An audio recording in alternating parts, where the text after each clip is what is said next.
Ever feel like you're making progress, then suddenly slip back into old patterns? That's totally normal and fixable. Here's one simple way to anchor your confidence so it sticks. I'm on ChatGPT and I'm going to type this prompt. Write a short daily mantra or visualization script that reminds me of the confident version of myself I'm becoming.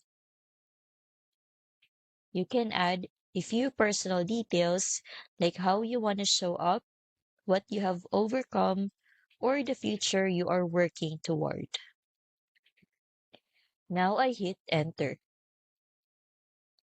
and ChatGPT gives me something I can read every morning to reconnect with the version of me I'm growing into. If you want help making your new confidence unshakable, I link the confidence challenge in the description.